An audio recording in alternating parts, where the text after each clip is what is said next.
ദൈവത്തിരുനാമത്തിന് മഹത്വമുണ്ടായിരിക്കട്ടെ.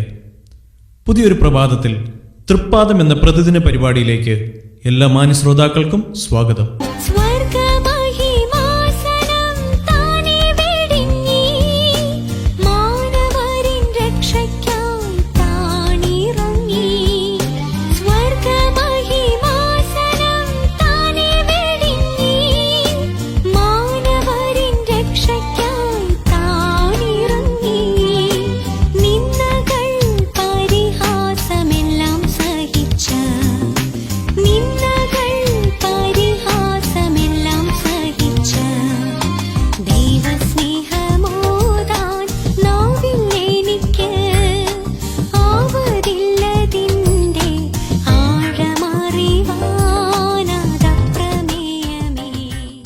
കർത്താവായ യേശുക്രിസ്തു തന്നെ സത്യദൈവം എന്നതിനെ ആസ്പദമാക്കി ക്ലാസുകൾ നയിക്കുന്നത് ഇവാഞ്ചലിസ്റ്റ് ബിജു വിൽസൺ, കരക്കുളം.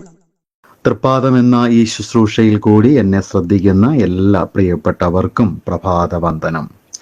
കർത്താവായിരിക്കുന്ന യേശുക്രിസ്തു മഹാദൈവമാണ്, നമ്മുടെ രക്ഷിതാവാണ്.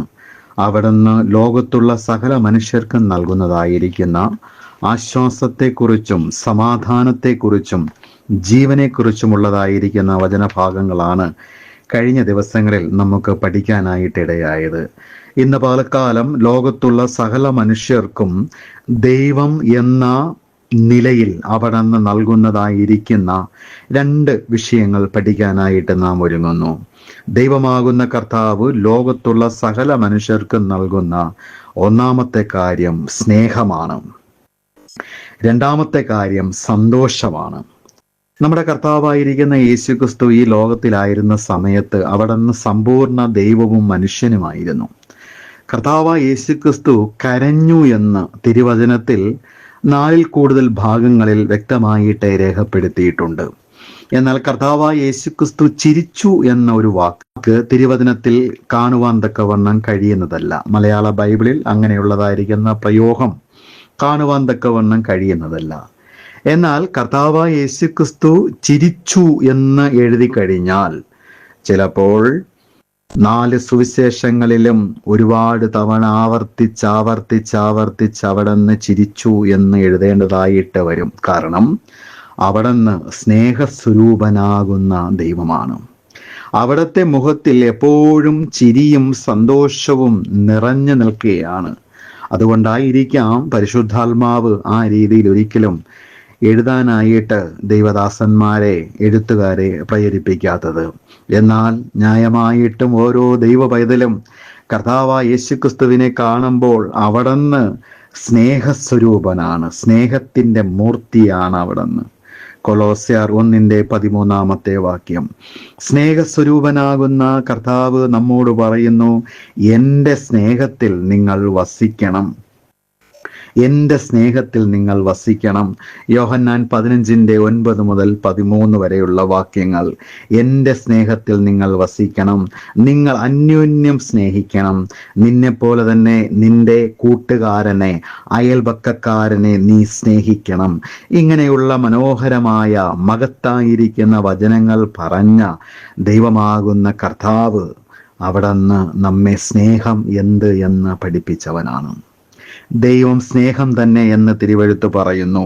ദൈവം സ്നേഹമാണെങ്കിൽ സ്നേഹവാനാകുന്ന ദൈവം ഈ ഭൂമിയിലെ അവതാരം ചെയ്ത് ഇറങ്ങി വന്നവനാണ് നമ്മുടെ കർത്താവായ യേശുക്രിസ്തു. അവിടുന്ന് സ്നേഹത്തിൻ്റെ മൂർത്തിയാണ്, അവിടുന്ന് സ്നേഹത്തിൻ്റെ ദൈവമാണ്. അവിടുന്നാണ് സ്നേഹിക്കാനായിട്ട് പഠിപ്പിച്ചത്.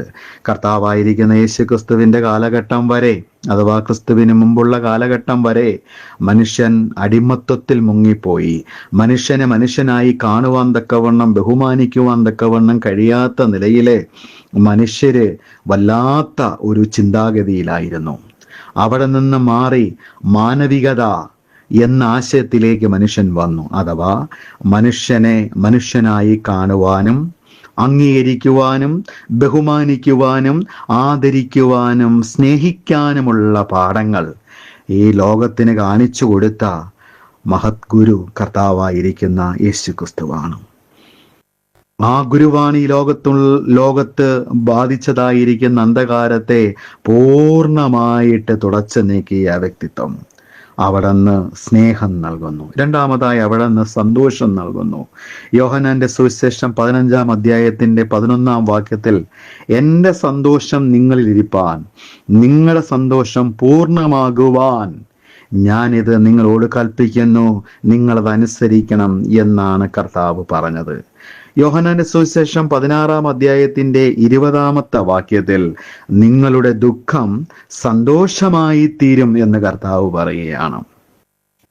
ദുഃഖം നിറഞ്ഞ ഒരു ജീവിതമാണ് നമുക്കുള്ളത്. ചില ദിവസങ്ങൾ സന്തോഷത്തിന്റെ തികവയിൽ നമ്മൾ പോകുകയാണെങ്കിൽ, ചില ദിവസങ്ങൾ നമ്മൾ മഹാദുഃഖത്തിൻ്റെതായിരിക്കുന്ന, പ്രയാസത്തിൻ്റെതായിരിക്കുന്ന കഷ്ടതയുടെ അനുഭവത്തിലേക്ക് നമ്മൾ അറിയാതെ വീണു പോകും. അത് രാജാവിനുമുണ്ട്, രാജകുമാരനുമുണ്ട്, രാജ്ഞിക്കുമുണ്ട്, അവിടെ മുതൽ കുടിൽ താമസിക്കുന്ന ഭിക്ഷക്കാരനും ഉണ്ട്. എന്നാൽ നിങ്ങളുടെ ദുഃഖം സന്തോഷമായി തീരുമെന്ന് കർത്താവ് പറഞ്ഞിട്ടുണ്ടെങ്കിൽ, നമ്മുടെ ദുഃഖം മാറ്റി സന്തോഷം ഉടുപ്പിക്കുവാൻ തക്കവണ്ണം കർത്താവിന് കഴിയുന്നതാണ്. യോഹന്നാന്റെ സുവിശേഷം 16-ാം അധ്യായത്തിന്റെ 22-ാം വാക്യത്തിൽ കർത്താവ് വീണ്ടും പറയുന്നു, നിങ്ങളുടെ സന്തോഷം ആരും നിങ്ങളിൽ നിന്ന് എടുത്തു കളയുകയില്ല. നമ്മൾ അനുഭവിക്കുന്നതായിരിക്കുന്ന സന്തോഷം നമ്മളിൽ നിന്നും എടുത്തു കളയുവാൻ തക്കവണ്ണം കഴിയാത്ത നിലയില് നമുക്ക് മഹാസന്തോഷം നൽകുന്നവനാണ് നമ്മുടെ രക്ഷിതാവും ദൈവവുമായ കർത്താവായ യേശുക്രിസ്തു. അതെ, കർത്താവായിരിക്കുന്ന യേശുക്രിസ്തു ഈ ലോകത്തുള്ള സകല മനുഷ്യർക്കും സ്നേഹം നൽകുന്നു. കർത്താവായ യേശുക്രിസ്തു ഈ ലോകത്തുള്ള സകല മനുഷ്യർക്കും സന്തോഷം നൽകുന്നു. സ്നേഹവും സന്തോഷവും സമാധാനവും ആശ്വാസവും ജീവനും എല്ലാം നൽകുന്ന മഹാദൈവമായി ഈ ലോകത്തിന്റെ പ്രകാശമായി യേശുക്രിസ്തു ശോഭിക്കുകയാണ്.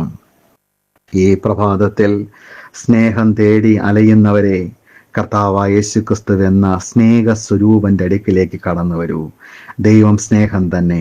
ആ സ്നേഹവാനാകുന്ന ദൈവം മനുഷ്യരൂപത്തിൽ ഈ ഭൂമിയിൽ ഇറങ്ങി വന്നിട്ട് മനുഷ്യനെ സ്നേഹം എന്താണെന്ന് പഠിപ്പിച്ചു.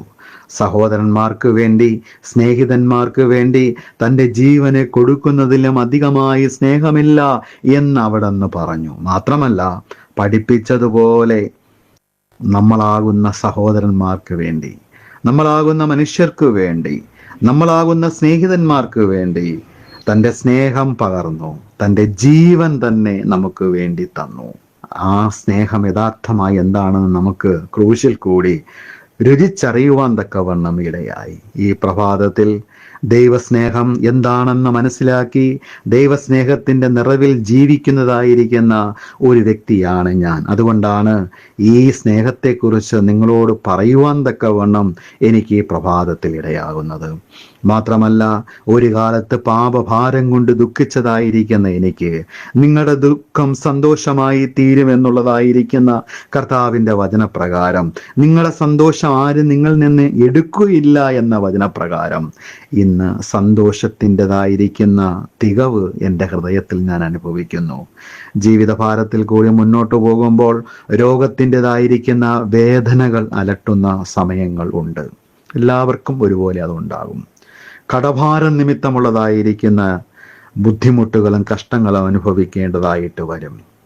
അങ്ങനെ വിവിധങ്ങളായിരിക്കുന്ന കഷ്ടങ്ങളും ദുഃഖങ്ങളും മനുഷ്യരാകുന്ന നമ്മൾ മനുഷ്യ ജീവിതത്തിൽ അനുഭവിച്ച് തീർത്തേ മതിയാകുകയുള്ളൂ. എന്നാൽ അപ്പോഴും കർത്താവിൻ്റെ നിത്യസ്നേഹവും സകല ബുദ്ധിയും കവിയുന്ന സമാധാന സന്തോഷവും ദൈവമാകുന്ന കർത്താവ് നമ്മുടെ ഉള്ളത്തിലേക്ക് നൽകിയിരിക്കുന്നു. ഈ കർത്താവിനെ ദൈവമായി അംഗീകരിക്കുവാൻ, കർത്താവായി സ്വീകരിക്കുവാൻ നമുക്ക് കഴിഞ്ഞത് നമ്മുടെ ജീവിതത്തിലെ മഹാഭാഗ്യമാണ്. ഈ പ്രഭാതത്തിൽ നമ്മെ സ്നേഹിച്ച, നമുക്ക് സ്നേഹം നൽകുന്ന, നമുക്ക് സന്തോഷം നൽകുന്ന, സ്നേഹവും സന്തോഷവും അതിലില്ലാതെ നമ്മുടെ ഹൃദയത്തിലേക്ക് പകർന്നവനായ ഈ കർത്താവിന് വേണ്ടി ഈ പ്രഭാതത്തിൽ നമുക്ക് ജീവിക്കാം. ഈ കർത്താവിൻ്റെ മഹത്വത്തിന് വേണ്ടി ഈ പ്രഭാതത്തിൽ നമുക്ക് പ്രവർത്തിക്കാം.